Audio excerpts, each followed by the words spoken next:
Now, serving overseer of the Citadel Global Community Church, Nigeria, Pastor Tunde Bakare, has expressed commitment to the realization of a new Nigeria, promising to be the bridge between the past, present, and the future. Bakare stated this today in Abuja at the declaration of his interest to run for presidency on the platform of the All Progressives Congress, the APC. After enumerating the multifaceted challenges confronting the nation, he promises to change the negative narrative of the country if elected as president in 2023. Mr. Bakare says his agenda for Nigeria stands on 4 legs, which are peace, progress, prosperity, and possibilities. Nigeria, where our hospitals are life-saving institutions and every Nigerian has access to good quality health care, where youth are gainfully employed and our young men and women are job creators, where businesses thrive on innovation and made in Nigeria can compete anywhere in the global market, where homes and businesses have access to uninterrupted power supply and ideas are facilitated by functional infrastructure and cutting-edge technology. We are no part of our nation, north, south, east, or west, feels marginalized, and every Nigerian is proud to say, I'm a Nigeria, a nation that will become like peace, the progress, the prosperity, and prosperity capital of the world.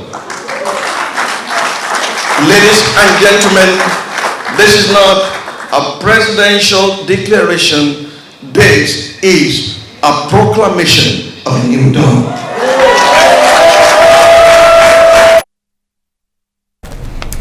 All right, we have Pastor Tunde Bakare, whom you just saw in that video moments ago. Pastor Tunde Bakare, so good to have you on Newsnight tonight. Let me start by asking you exactly what your thoughts are over the possibility, the remote possibility, that former Goodluck Ebele Jonathan could run again for the presidency in 2023 under the platform of your party. Well, just like any other person, is most welcome if he chooses to join the race at this time. Many people run in a race, only one obtains the crown. I can only wish him all the best, and when the time comes and push gets to show, one person will emerge as the flag bearer out of the several people, or maybe 20, maybe 30, maybe more, before the form closes. So he's welcome. He's a Nigerian. There are only issues that have to be resolved. Just as I was asked a few hours ago on Channels Television, at what point did he join the party and what regulations govern those who are just coming or those who have been there for a period of 1 year or more, except he has abandoned PDP in the past 1 year. It will be a tall order, but he's welcome. And I trust that it will make it a lot very competitive, and may the best and the brightest and the fittest and those who truly care about our nation emerge as flag bearers of both parties, so that our citizens can truly choose the best for our nation. Great sportsmanship you show, Pastor Bakare. But let me ask you, as one of the founders of the APC, not a lot of people know this, and as the president's running mate in 2011 and a close ally of President Muhammadu Buhari, for Nigerians who want a departure from the old, why should they accept you as the new? Well, you cannot talk about the new without the old. The old enfolds the new, and the new unfolds the old. Governance is a continuum. Regardless of how you say it, the man, President Buhari and his government, have done their best. God rules in the affairs of men. He gives it to whosoever he wills, even the basest of men. Governments have come, governments have gone. You always have something to criticize about any government. The truth of the matter is, it is easier to be critical than to be correct. And the new that you promise does not mean that it will totally be different from the old. It will just improve or do something different, because there's no status in status quo. All we are offering is to do things differently that will mark a radical departure from the things we have seen so far. God helping us with the insight we have gotten over the years and with the know-how we have acquired, we trust God to make a difference in this present situation. All right, let's come to your speech as you made that declaration. You talked about leading the nation on a pragmatic pathway to governance structure reforms. I'm trying as much as possible not to read any underlying meanings to that. So I'd like to get clarity. Are you talking about restructuring? What exactly do you mean by, leading a pathway to governance structure reforms? What kind of reforms are you talking about? Is it restructuring or what? Well, thank you very much for that question. The word restructuring is being applied, misused, and if you're looking at different people advocating restructuring, in one of my State of the Nation lectures, I'd group them as about 10. We are not looking at doing anything outside of the Constitution, and we are not doing anything outside of the law. Now, the Constitution itself has been criticized, and it is true that it was more or less a military constitution that was put together by the Absalom Abubakar administration. But that's what we have now, and the Senate and the National Assembly have been looking at changing some of these and modifying them and bringing them to par with present realities. Let me say to you very clearly, if there's a political will, a lot of things will change. For example, I represented the Southwest in the 2014 National Conference.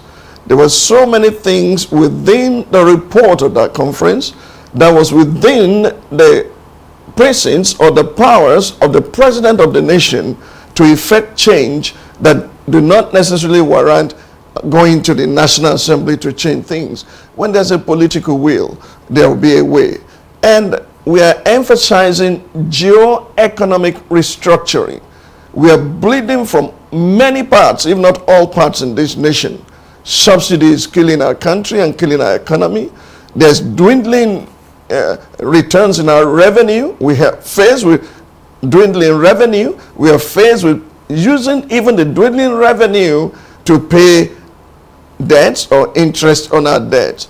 If there's going to be a serious geoeconomic restructuring, you are looking at 6 different geopolitical zones in our country and ensuring that they maximize all that God has endowed them with in the different geopolitical zones. There's so much that it cannot be said in a few minutes what we have captured in the past 15, 20 years of what the possibilities of a great nation we have, that we don't have to be a beggar nation. Geoeconomic restructuring, or if you call it geoeconomic realignment, is so important that we'll more or less be going back into what we call the golden eras of the region. I want to remind you that there was no oil when the Cocoa House, the Ahmadu Bello University, the University of Ife, University of Nigeria, Nsukka, there was no oil money when that happened. Each geopolitical zone, or if you like, each region, maximize what is in their land, and it is you just need a political will to make a difference. We are not asking for a weak center. We are asking for devolution of powers, and it has already begun. We are asking that the states be strong and viable and not mere dependence upon the federal. We need strong center, strong state, strong local government in our nation so that the dividends of democracy can really reach our people as they take advantage even from local government level to state level and then national level. In the past, it was the states that gave money to the center. Okay, great. Pastor Bakare, some clarifications from what you've said so far. You talked about the 2014 National Conference, but in your speech today, you talked about setting up a presidential commission for national reconciliation and reintegration. Are you saying you're going to also depart from the 2014 conference like this administration has done? Or are you saying you're going to implement it, however, set up this presidential commission? Also, when you talk about the GDP or the NGDP, which you've talked about, the Nigerian Geo-Economic Development Plan, when I looked at those figures, you plan to triple the Nigerian GDP in 7 years. How exactly do you plan to do that? Let me start with the Commission for National Reconciliation, etc., etc. There's so much wounds in our land, grievances here and there. You have so many people trying to say we are going our different ways because they feel oppressed, suppressed, marginalized. Without addressing the grave wounds of the past and the present, there cannot be peace in our land. So the Commission is not doing something outside of the Constitution or the National Conference. We are saying we need these 18 board members to come into this commission to begin to gather our people on the table of brotherhood, to have a seat and a say on that table so that we know the areas where we are hurting and we begin to bring a certain balm into these areas. Because no matter how grieved we are, if we are able to discuss, communication will lead to better relationship amongst the components or the federating units of our nation. That's the essence of that commission for reconstruction, reconciliation, and rebirth. As far as the GDP is concerned, I did clearly say we are talking of new GDP. It's not just gross domestic product we are talking about. It's something that is totally new. And we have studied other nations like Dubai. We know exactly the things that happen in those economies. Today, Nigeria is the largest economy in Africa and the 32nd in the whole world. We don't want to remain in 32nd position. There are things we can do right now, and they're kept until that time when we have opportunity so to do, and we're reducing this into a manifesto for all to see that within those 7 years we are able to triple what we have now. We are leading now, but we don't want to go backwards, and we are going to do this beyond just taking oil or focusing on oil or just metals and mineral resources. We are going to do a lot in empowering our people, in ensuring that an enabling environment is created so that our people can maximize their potentials and they can add value to the economy of our nation. Thank you so much. That's a good place to leave it. Overseer of Citadel Global Community Church, Nigeria, Pastor Tunde Bakare, presidential aspirant on the platform of the APC. Thank you plenty for joining us on Newsday.